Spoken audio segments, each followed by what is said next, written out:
మూడు ముళ్ళ బంధం పార్ట్ 12. వీడియో చూస్తే ప్రతి ఒక్కరూ స్టోరీ ఎలా ఉందో కామెంట్ చేయండి.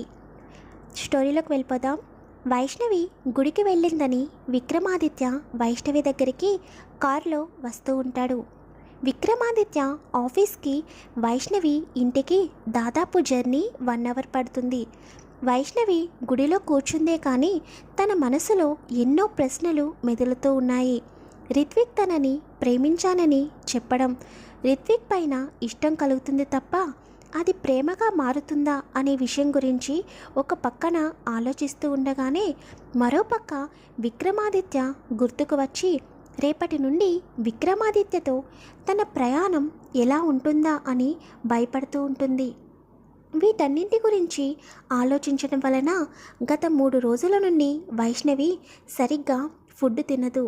ఇక 5 గంటలు అవుతుంది అనగా పూజారి గారు వచ్చి అమ్మవారి గుడి తలుపులు తెరుస్తారు.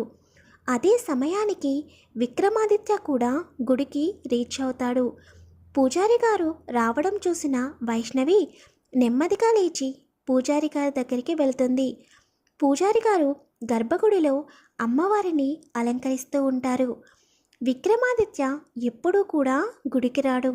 అలాంటిది తనకి ఈరోజు కొత్తగా అనిపిస్తూ ఉంటుంది. అసలు తను ఎందుకు వైష్ణవికి అంత ఇంపార్టెన్స్ ఇస్తున్నాడా కూడా తనకే అర్థం అవ్వడం లేదు. అయినా కూడా వైష్ణవి ఎందుకు బాధపడుతుంది అని అనిపించి తన గుడికి రావడానికి కూడా వెనకాడలేదు.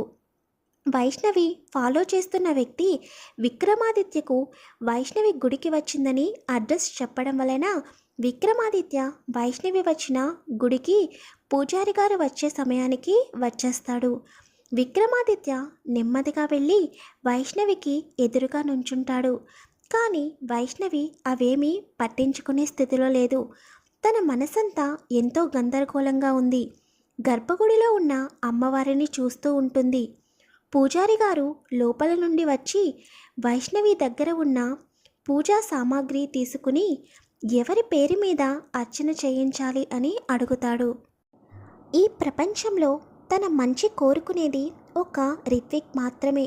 కాబట్టి తనకంటూ ఉన్న ఒక బంధం రిత్విక్ అని పూజారి గారికి రిత్విక్ పేరు మీద అర్చన చేయించమని చెబుతుంది. అది విన్న విక్రమాదిత్య ఫేస్లో రంగులు మారిపోతాయి. విక్రమాదిత్య చెయ్యి పిడికిలి బిగుసుకుంటుంది. కానీ ఒక్క క్షణం వైష్ణవి ఫేస్లోకి చూసేటప్పటికీ వైష్ణవి కళ్ళు మూసుకుని అమ్మవారిని ప్రార్థిస్తూ ఉంటుంది. వైష్ణవి కళ్ళు మూసుకుని అమ్మవారిని ఇలా ప్రార్థిస్తుంది. అమ్మ, నాకు ఊహ తెలిసిన దగ్గర నుండి నాకు అమ్మ నాన్న ఎవరిని ఏమీ అడగకుండానే అన్నీ తీసుకు తెచ్చి ఇచ్చారు. ఎప్పుడూ కూడా ఏ లోటు రాకుండా చూసుకున్నారు. కానీ కొంతమంది దుర్మార్గుల వలన నా తల్లిదండ్రులు ప్రాణాలు కోల్పోయారు.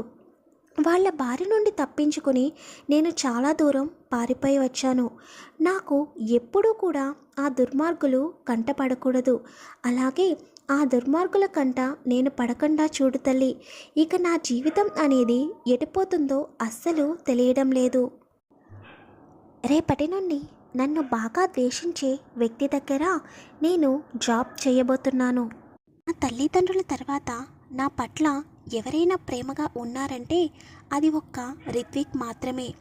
రిత్విక్ ఎప్పుడూ సంతోషంగా ఉండాలి. తను నాకు దూరం అవ్వకుండా చూడు తల్లి అని వైష్ణవి అమ్మవారికి ప్రార్థిస్తూ ఉంటుంది. వైష్ణవి కళ్ళ వెంట కన్నీళ్లు వస్తూ ఉంటాయి.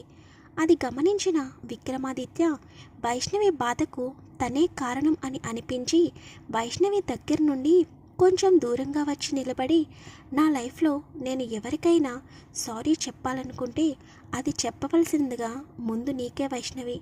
నా ప్రవర్తన నీకు చాలా బాధగా అనిపిస్తుందని నాకు తెలుసు. కానీ తప్పని పరిస్థితుల్లో నేను అలా ఉండాల్సి వస్తుంది. నిజం తెలిసిన రోజున నువ్వు నన్ను ద్వేషిస్తావో లేక నార్మల్గా ఉంటావో చూడాలి అని అనుకుంటూ ఉంటాడు. మరి విక్రమాదిత్య వైష్ణవితో అలా ప్రవర్తించడానికి కారణం ఏమై ఉంటుందో ముందు తెలుసుకుందాం. పూజారి గారు అర్చన పూర్తి చేసుకుని వైష్ణవి దగ్గరికి వచ్చి వైష్ణవి కళ్ళల్లో ఉన్న నీటిని చూసి, తల్లి, నువ్వు ఎందుకు బాధపడుతున్నావో నాకు తెలియదు, కానీ నీకు వచ్చిన కష్టం అనేది త్వరలోనే తొలగిపోతుంది అమ్మవారి దయ వల్ల అని చెప్పి వైష్ణవి చేతిలో కుంకుమను పెడతాడు. వైష్ణవి అమ్మవారికి నమస్కరించుకుని కుంకుమ నుదుటిన పెట్టుకుని మిగిలిన కుంకుమను గుడిలో పక్కన పెడుతుంది. వైష్ణవి అమ్మవారి దగ్గర నుండి బయటకు వచ్చి ఆలయంలో ఉన్న కోనేటి దగ్గరికి వెళ్ళి కోనేటి మెట్లపై కూర్చుని నీటిని చూస్తూ ఉంటుంది. విక్రమాదిత్య వైష్ణవి వెళ్ళిన తర్వాత తను కూడా నెమ్మదిగా లేచి వైష్ణవి వెళ్ళిన కోనేటి దగ్గరకు వెళ్ళి వైష్ణవి పక్కన కూర్చుంటాడు. కానీ వైష్ణవి తన పక్కన ఒక మనిషి వచ్చి కూర్చున్నాడు అన్న ధ్యాస లేకుండా కోనేటిలో ఉన్న నీళ్లను చూస్తూ తన జీవితం ఎటు వెళ్తుందా అని దీర్ఘంగా ఆలోచిస్తూ ఈ లోకంతో సంబంధం లేకుండా ఉంటుంది. విక్రమాదిత్య అలా చాలాసేపు కూర్చున్నా కూడా వైష్ణవిలో ఎటువంటి అలికిడి లేకపోవడం వలన నెమ్మదిగా వైష్ణవి అని పిలుస్తాడు. అసలు ఈ లోకంతో సంబంధం లేకుండా ఎక్కడో ఆలోచిస్తున్న వైష్ణవికి విక్రమాదిత్య పిలుపుకి ఉలిక్కిపడి పక్కకు చూస్తుంది.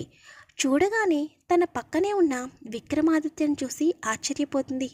అసలు విక్రమాదిత్య ఆఫీస్లో ఉండాలి, ఇదేంటి ఈ సమయంలో నా దగ్గర ఉండడం ఏంటి అని ఆలోచిస్తూ సడన్గా లేచి నుంచుంటుంది.